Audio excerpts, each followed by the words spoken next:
I've been a fan of the Sonic franchise for a very long time.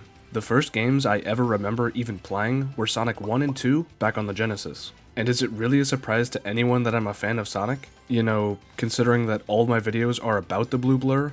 I say all of that to put into perspective just how long I've actually been a fan of this franchise, so that what I'm about to say has some actual meaning behind it. This is the most hopeful I've been for the Sonic franchise probably ever, and I don't say that lightly either. But I think, well, at least I hope, that what we've gotten from Sonic in the past few years has been the start to an incredible new era of Sonic, not only for games, but the wider Sonic series as a whole. To start, I need to really pinpoint where I think this Sonic revival, as I'm dubbing it, really started to kick off. And I think that the first Sonic movie was really where things started to look up for Sonic. For the last decade of Sonic, we had gotten an okay flow of Sonic content, but out of everything from 2012 to 2021, we had really only gotten two Sonic-related things that everyone collectively agreed were pretty good. Those two things were Sonic Mania in 2017 and the first Sonic movie in 2020. Now, the reason I don't consider Sonic Mania to be the starting point of this new hopeful era for Sonic is, well, the game that came out right after it was not really that good.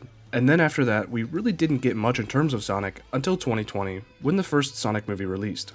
Now, the Sonic movie wasn't by any means the best movie ever, or even the best Sonic movie, I'll get to that soon. But what this movie did do was collectively bring the Sonic fanbase, as well as the more general internet audience, together to collectively riot against the awful first design that the movie originally had. Of course, this in turn led to the movie being delayed until Valentine's of 2020 in order for the design to be redone, but this was a huge win for Sonic fans because stuff like changing a main character's design that drastically just isn't something that happens all too often. So a lot of eyes were on the Sonic franchise around the release of the first Sonic movie, and when the movie turned out to not actually be terrible, a lot of these new and returning eyes on the franchise actually decided to stick around. But this wasn't just one win for Sonic, followed by a stream of mediocre projects that turned people away. Instead, from then, up until the time of me making this video, which is at the end of 2023, we have received pretty consistent Sonic releases, most of which have been received pretty well, and done well commercially. After the first Sonic movie, things were admittedly a bit quiet until 2022, due to a certain global pandemic, but Sonic Colors Ultimate did release in 2021, which I figured I'd mention because if I didn't, somebody probably would have pointed out that I skipped over it in the comments. But yeah, Sonic Colors Ultimate was a port of Sonic Colors, which originally released only on the Wii, and the port was received to mixed reception, but it was honestly a drop in the bucket compared to the lineup that 2022 and 2023 held. 2022 was the year that things really kicked off, with everything that had been delayed from 2021 now releasing. We started off what I like to call the year of Sonic with the second Sonic movie. The second Sonic movie, which I'm just going to call Sonic 2, reviewed a lot better than the first, and incorporated a lot of classic Sonic events into a modern retelling of their story. I don't really think I need to go too into detail with it, you've probably seen it if you're watching this video, but if you haven't, pretty much everything I said about the first movie here is the same, except even better. Sonic 2 kicked off 2022 with a big win for the Sonic franchise. But now, it was time for the games to pick things back up after the movies had laid out the groundwork for them.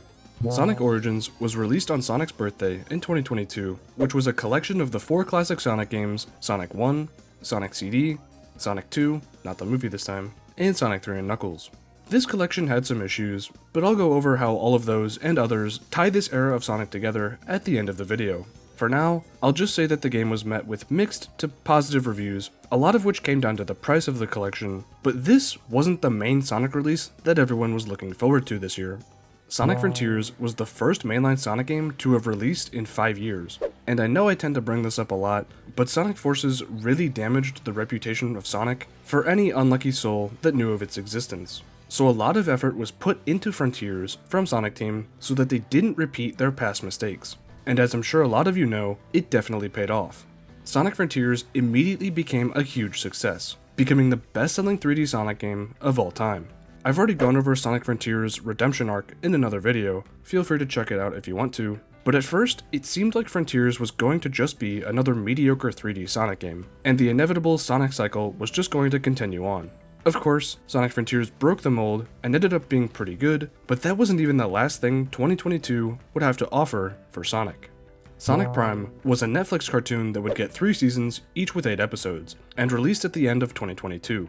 Sonic Prime is a show that I've personally enjoyed so far, and each season has only looked better than the last. But it definitely wasn't something that everyone was going to enjoy, but honestly, it didn't really need to be.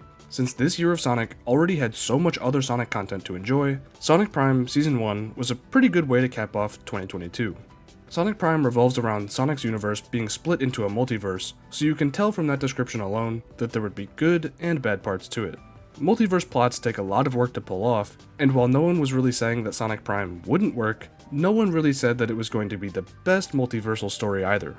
In my Sonic Prime Season 2 video, I said that Sonic Prime ranked somewhere in the middle of all the many multiverse stories that I've seen or read so far, so it wasn't the best, but it wasn't the worst. But you can see the trend here with Sonic media throughout 2022 now. Some were really good, and others were mixed or slightly positive. But nothing was downright bad or terrible this year, which by Sonic standards is a pretty big deal when you have 4 completely different projects made by completely different studios, all releasing in the same year. But we aren't done just yet, because 2023 also brought along a lot of follow-ups to the releases of 2022. So let's go over all of those first, before I get into what I really think of this new era for Sonic.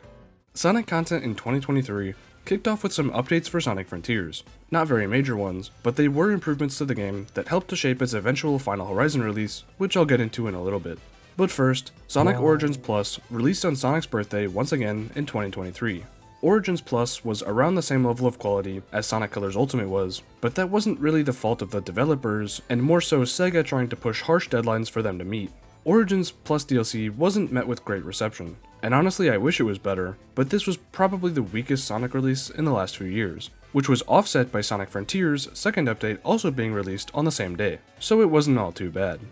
I already went over Sonic Prime, but I do want to mention that Season 2 was also released in July, and was a lot better than Season 1, with the introduction of Shadow being a big highlight for a lot of people. So 2023 was starting off with a decent stream of Sonic content.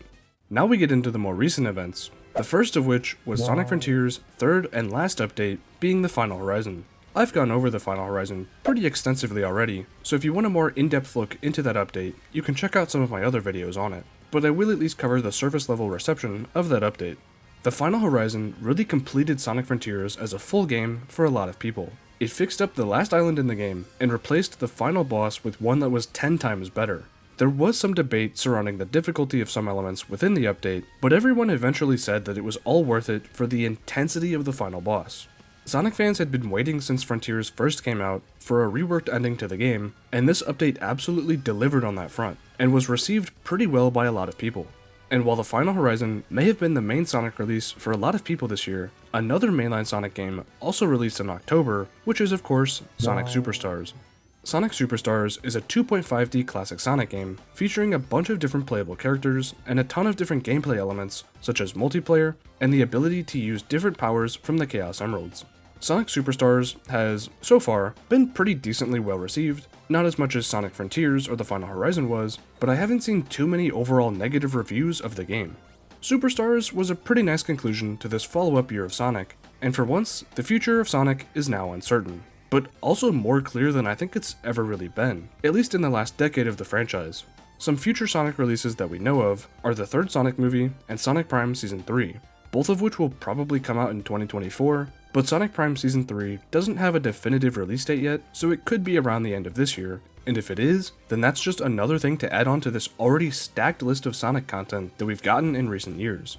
And now, the final verdict. How does all of this come together to create a new era of Sonic? A revival era of sorts. Well, I think a lot of it has to do with the commercial success of the Sonic franchise. Kind of a cop-out answer, I know, but so many different Sonic projects have seen success lately that I think the vision for the next 5 or 10 years of Sonic's future is pretty clearly laid out. If I had to guess, we'll probably get a few more remakes or ports of older Sonic games in between the larger releases, like a potential Sonic Frontiers 2, not necessarily saying that's the title, but the style of gameplay, and a Sonic Superstars Plus DLC.